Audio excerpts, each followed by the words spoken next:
পবিত্র ঈদ উল ফিতরকে সামনে রেখে দেশে টানা ছুটির আমেজ শুরু হয়েছে।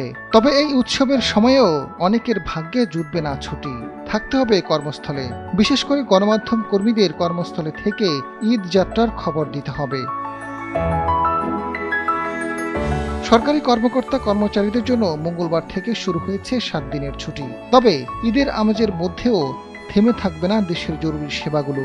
সেসব খাতে কর্মরতদের দায়িত্ব পালন করতে হবে স্বাভাবিক নিয়মেই। সরকারের সিদ্ধান্ত অনুযায়ী চলতি বছর রমজান মাস 30 দিন পূর্ণ হলে 21শে মার্চ পবিত্র ঈদ উল ফিতর উদযাপিত হতে পারে। এ উপলক্ষে 19 থেকে 23শে মার্চ পর্যন্ত 5 দিনের ছুটি আগে থেকে নির্ধারণ করা হয়েছিল। এর সঙ্গে শবে কদরের সরকারি ছুটি এবং নির্বাহী আদেশে 18 মার্চ অতিরিক্ত একদিনের ছুটি যুক্ত হওয়ায় মোট 7 দিনের টানা ছুটির সুযোগ পাচ্ছেন সরকারি কর্মকর্তা কর্মচারীরা। গত সোমবার ছিল ঈদের আগের শেষ কর্মদিবস। অফিস ছুটির পর থেকেই রাজধানী সহ বিভিন্ন সড়কে বাড়ি ফেরা মানুষের ভিড় লক্ষ্য করা গেছে। তবে ঘোষিত ছুটির মধ্যেই বেশ কিছু গুরুত্বপূর্ণ খাত চালু থাকবে।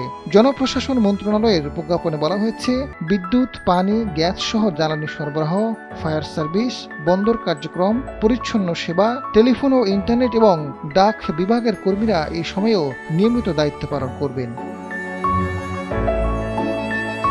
স্বাস্থ্য খাতেও ছুটির সুবিধা কার্যকর হবে না। হাসপাতাল ও জরুরি চিকিৎসা সেবায় নিয়োজিত চিকিৎসক, নার্স এবং অন্যান্য স্বাস্থ্যকর্মীরা তাদের স্বাভাবিক দায়িত্ব পালন করবেন।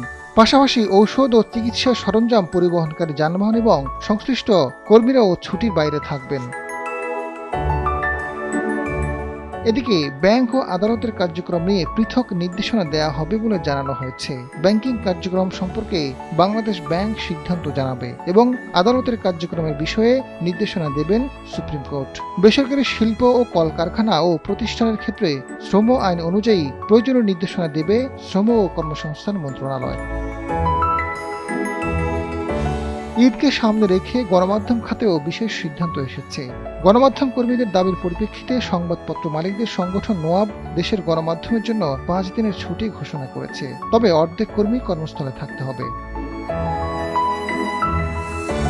সব মিলে ঈদের আনন্দে দেশের অধিকাংশ কর্মজীবী মানুষ ছুটির আমেজে থাকলেও জরুরি সেবার সঙ্গে যুক্ত হাজারো মানুষকে এবারও উৎসবের সময় কর্মক্ষেত্রেই থাকতে হচ্ছে। আজাদ ফারুক, সময়ের আলো।